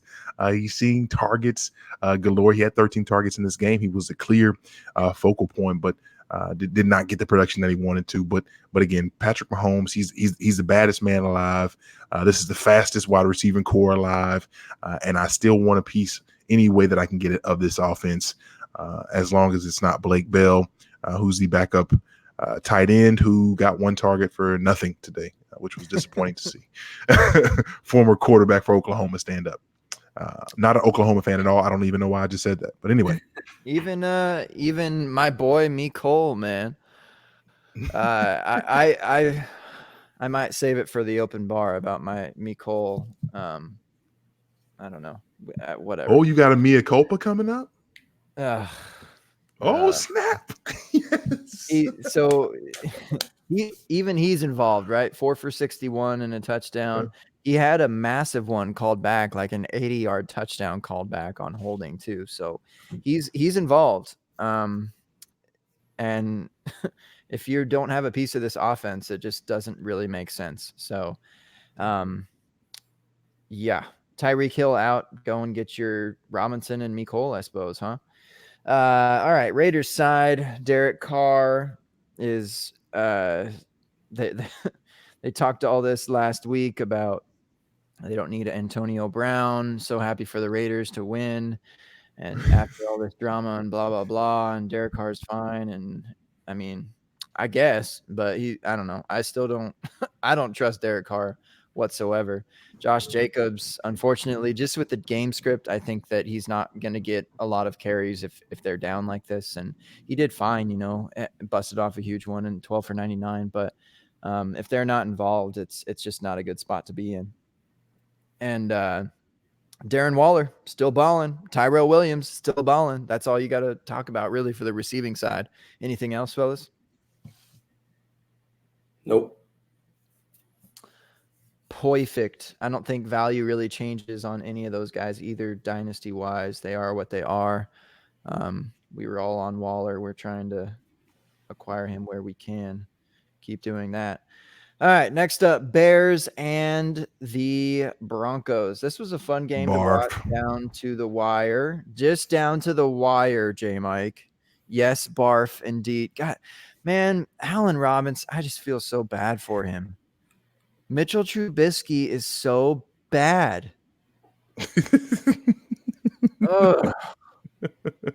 Allen Robinson, my guy. Yes. Trubisky sucks. Montgomery gets work finally. Mike Davis is gone somehow. Now Montgomery's back in 18 for 62 and a touchdown. Allen Robinson gets enough targets, I guess, but doesn't make much of it. And Tariq Cohen is also dead. Just a completely different game from last week for the Bears. And the Broncos also barf. Flacco throws the ball 50 times in this game. 5-0. I saw one thing I did want to mention is I saw a lot more Freeman this game when it mattered. And he was also more productive when it mattered. And I'm just curious to see where this goes. I mean, this is like, a backfield that you want kind of no part of as far as starting, but maybe one to inquire about as far as the future. And Emmanuel Sanders, man, 13 targets, 11 for 98 and touchdown. Happy for him to come off of that Achilles, because that is some nasty stuff. Anything else about that game, guys? Trubisky. Are we on to Monty? Listen, it's great to see Montgomery be utilized as we hoped he would be, but Trubisky, he's holding everything back. This offense has everything that it needs to be something that we're excited about, and Trubisky's holding us back, which is disappointing to see him take such a massive step back even from last week. But on the other side, one of the things that I was tracking was Royce Freeman and Phillip Lindsay, like you were saying, Gabe, that they basically had equal touches, 11 to 13 in terms of carries. And then they both were looking at about 7 targets apiece in the passing game, and Freeman was more productive in all aspects. So that's going to be interesting to track moving forward. But we're not seeing Lindsay dominate the time or the touches like he did last season. Yeah, I think Royce is an interesting buy candidate. I think he continues to stay involved in a pretty even split. And I'm not going as far to say as he's going to be more productive than Lindsey, but he just looks a little bit different this year. Before he kind of looked slower, and this year he's just got a little bit more wiggle to him. And it's not a dynamic offense whenever you're talking about elite Joe Flacco, but I think he has some buy low appeal for me at least. And then great story with Sanders, but I wanted to hit on Cortland Sutton a little bit. Obviously, a much better week 1 than week 2, but he just seems to make really impressive plays. Maybe not even from a fantasy sense, but I think when they can finally get a quarterback of the future who can, do a little bit more than what I think Flacco can do at this stage in his career, I think he's going to be a really good player. He goes up and snatches the ball away from other players. He's just very dynamic, and he plays. He plays bigger than what his size is. He's actually skinnier when I was watching him, and I thought he was going to be bigger, maybe more of a Des Bryant size, but he just plays bigger than what he is. And I was just really impressed by the four or five catches he had. They were all really tough contested catches.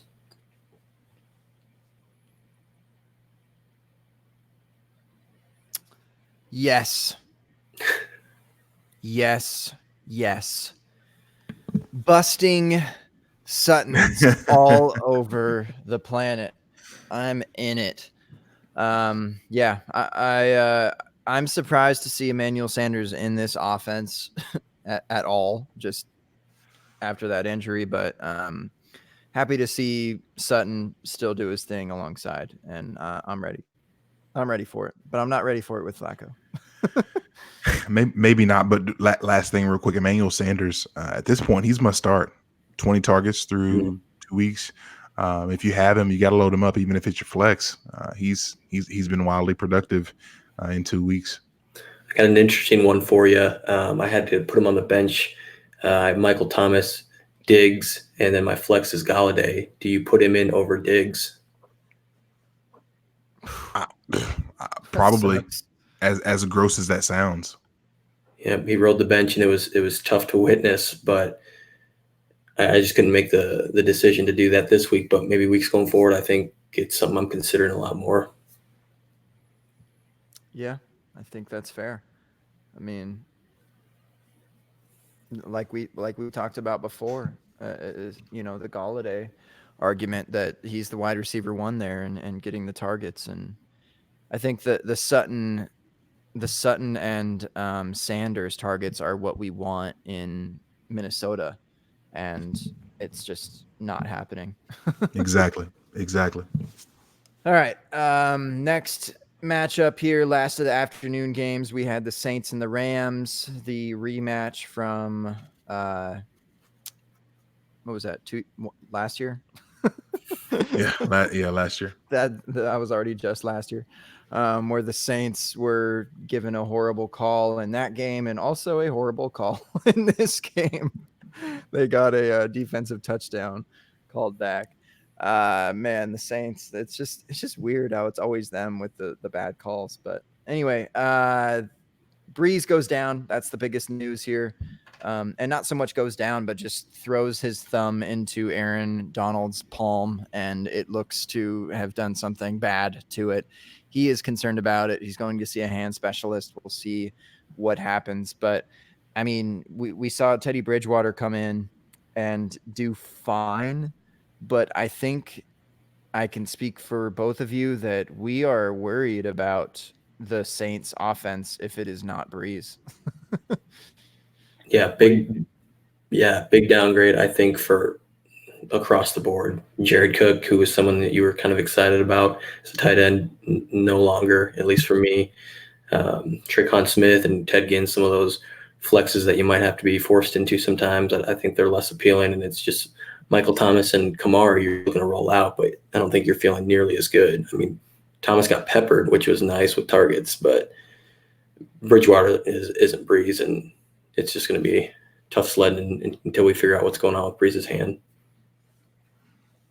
Yep. And that becomes the question, is the fact that we know Michael Thomas is still going to get his targets, but they're not coming from Breeze. Even though I do like Bridgewater, he's not Breeze. So I'm excited to see how they adjust moving forward if they're missing Breeze. But regardless of any of that, we've got to get more out of Alvin Kamara. He was someone who basically, again, he and Christian McCaffrey had a very similar week in that both of which got the subsequent work to typically do good things, and neither of which busted off any big plays or had the day that you hope that they would. So this Saints offense could go real trouble real fast if we don't get good news on Breeze. Yeah, and just to mention that people were kind of downgrading Michael Thomas in the offseason because they were concerned about the absence of Drew Brees in the future. Well, here we are. and the possible absence of Drew Brees for weeks. And he's still getting 13 targets. He's still getting 10 receptions.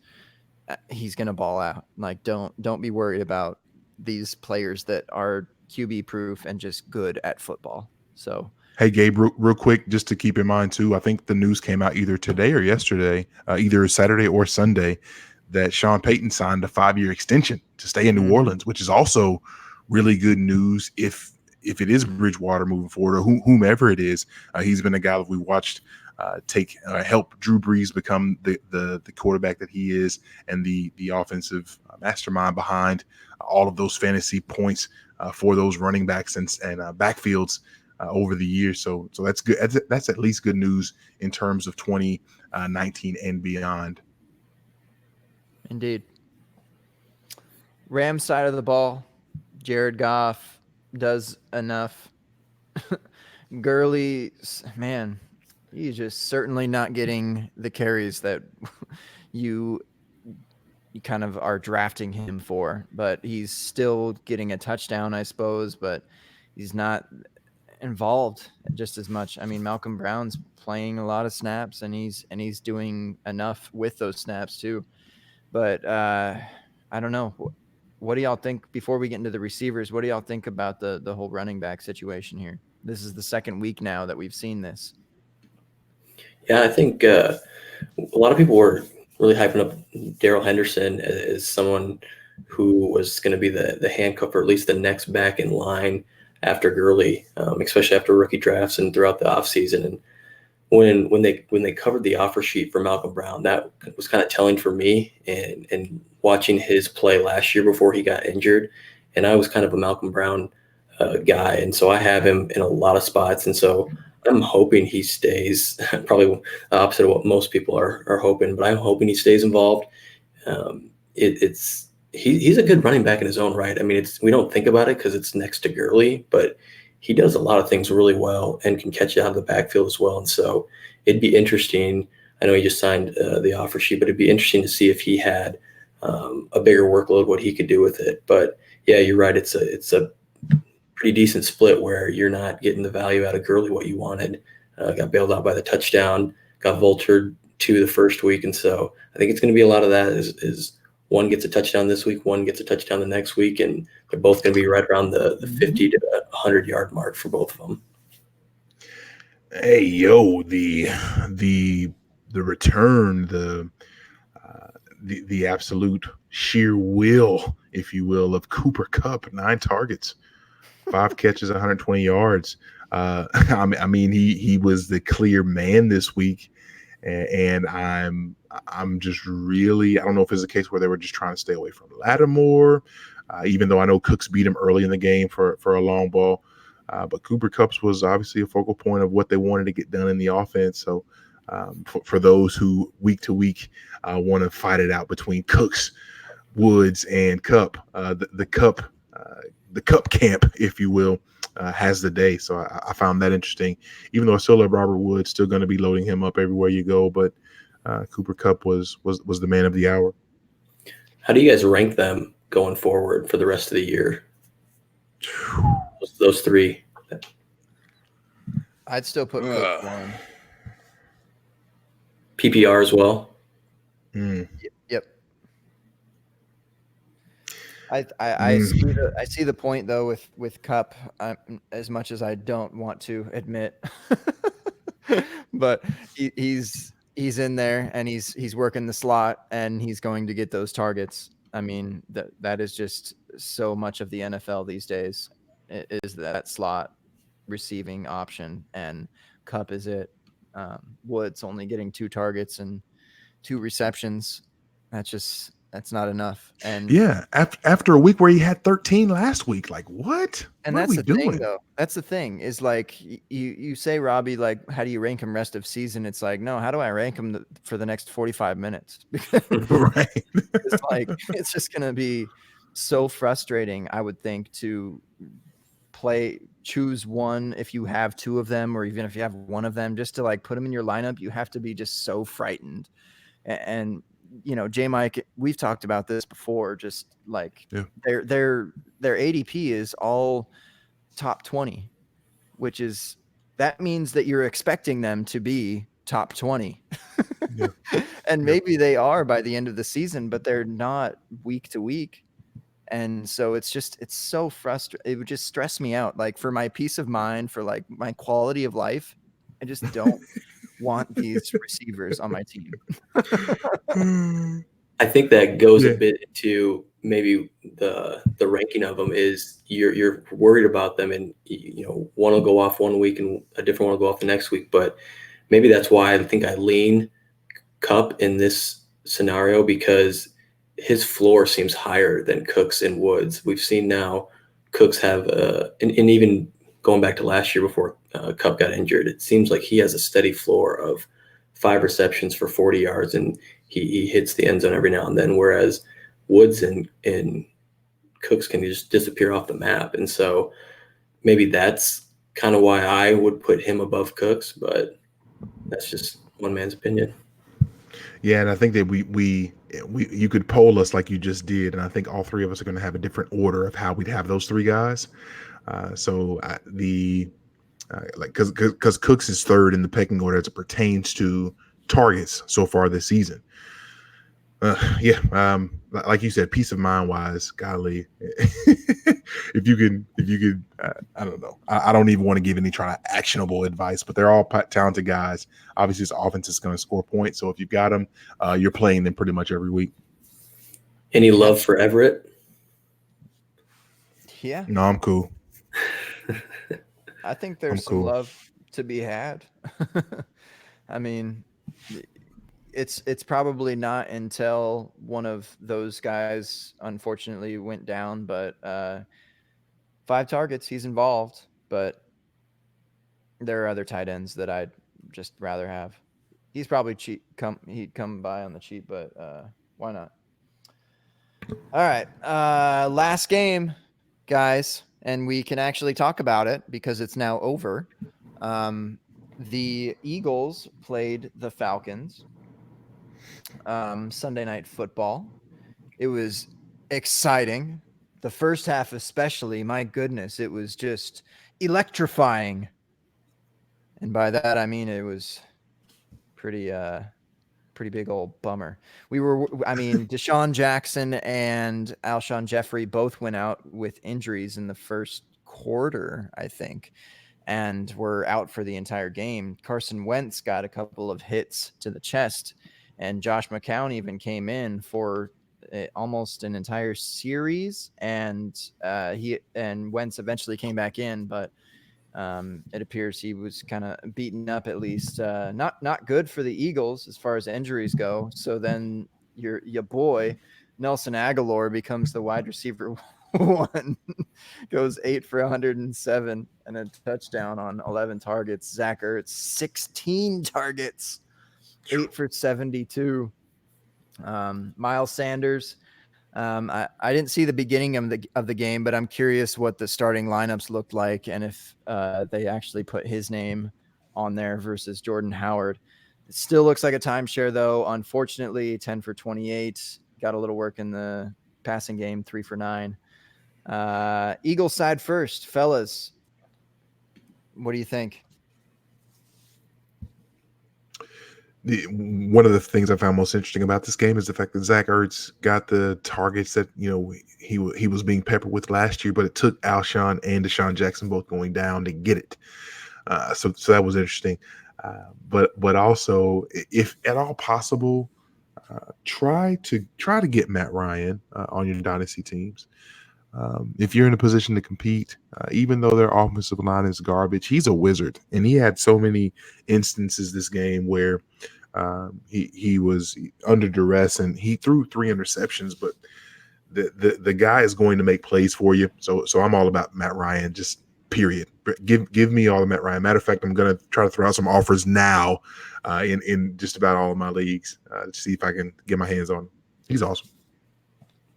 Brush off the dust of your Mac Hollins shares at the end of your dynasty rosters. Mac Hollins, dynasty darling from years past, getting 50 yards with these injuries. And so I don't know the extent of these injuries. I didn't watch any of the second half, but that was a blast from the past seeing his name. Yeah, I mean, like you said, J. Mike, it's only because of Jeffrey and Deshaun Jackson. We'll see what happens, but go and get yourself some Arcega-Whiteside if it's something that's long term. They've said that he might be watching for a while, and they have not lied about that. So go and get yours, Jaws. Passing, the Falcons, Freeman, jeez, man, 11 for 22. What are they doing with him? Like 11 for 22 on the ground, 3 for 42 in the passing game. Julio gets his as well, 5 for 106, 2 touchdowns. He actually, I know y'all didn't watch the second half, but I was here kind of watching in the background. They had a 4th and 3, kind of a 2-minute drill. And Julio just it's like a screen almost, or just an in route, and just flips around and takes it for 50 and scored 54. Fourth down for all the marbles. All the marbles. That was amazing. Yeah. And then, Eagles had their shot too, but couldn't convert. And Calvin Ridley, big game, 8 for 105 and a touchdown, 10 targets. This is a team that can have 2 top 24 wide receivers. I am confident in that. I am okay with taking Calvin Ridley where he is being taken, and especially in the fact that, this is like the Roddy White and Julio of past, and now we have a Julio and Ridley of present. So it's fun to watch. I think that injury that they had to the right tackle, the rookie, and as well as Chris Lindstrom, the guard that they had week 1, is going to be something that affects Freeman going forward. And obviously splitting a little bit more work than we thought he would with Ito Smith. But it's, as someone who has quite a bit of Freeman, it's a little concerning with that offensive line play. Yeah. Yeah. I thought that Freeman might be a value this year, going 6th, 7th round of startups, and it's looking a little scarier than that. So, oh boy. Go and get Miles Sanders, though. I think things can eventually change for him, like they did for Monty this week. So, yeah. Anything else from this game, guys? Any thing that you want to mention from this week 2 debauchery that you feel good about? Some things going forward, some buys, some sells, some I don't care, let's see what happens. I would just quickly say that there's a lot of stuff that's happened the first 2 weeks, and we've seen it before that some of it will be something that happens throughout the year, but there's a lot of time for things to change. And so while J. Mike pointed it out with TJ Hawkinson week 1, looking like he's the next Tony Gonzalez, and he might be, don't buy off of just 2 weeks of work is what I would just throw out there. Some of it you have to kind of parse through targets and snapshots, all that fun stuff of what might be a trend of things to come, and just be cautious on buying off of 2 weeks of production or lack of production. That could be a good way to put the opposite side as well. Yeah, and I think that obviously, as they say, recency bias here. I'm just a fan of the Falcons' offense, and I don't.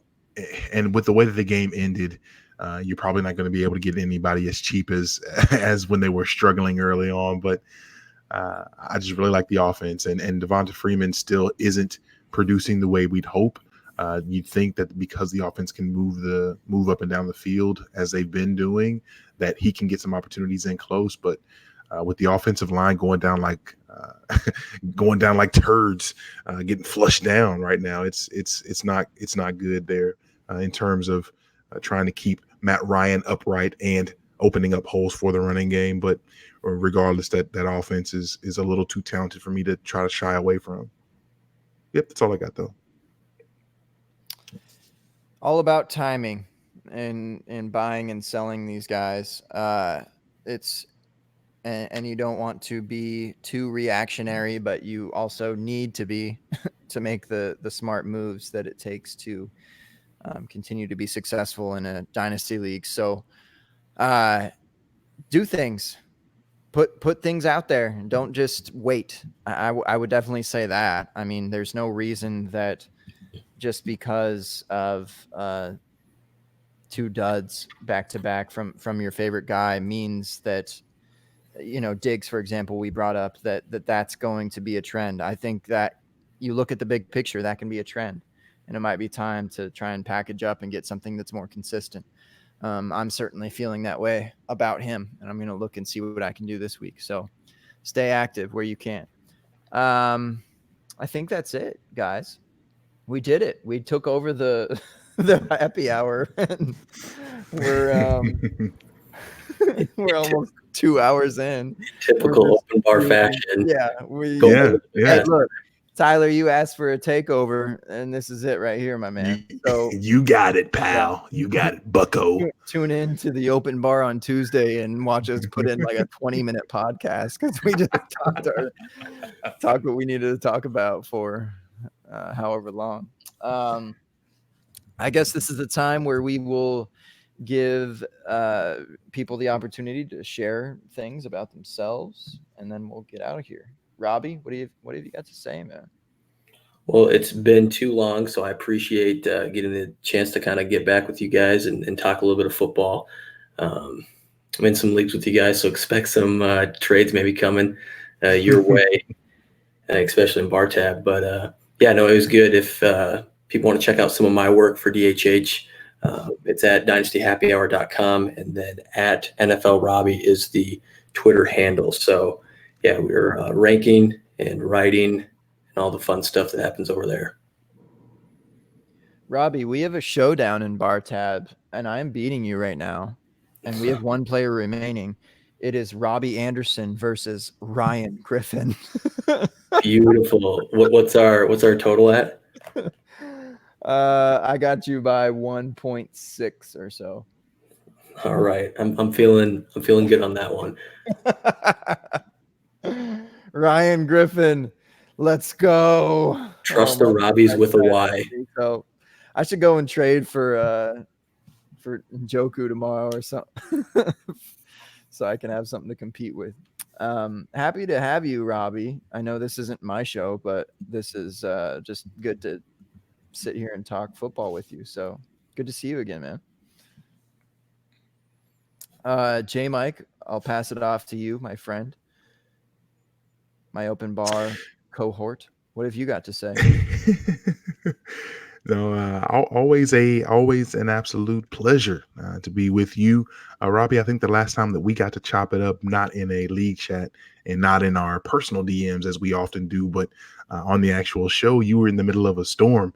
I think that you had some pretty crazy weather going on there in the plains of the Midwest. So I'm glad you're well. Always good to be with you, my brother.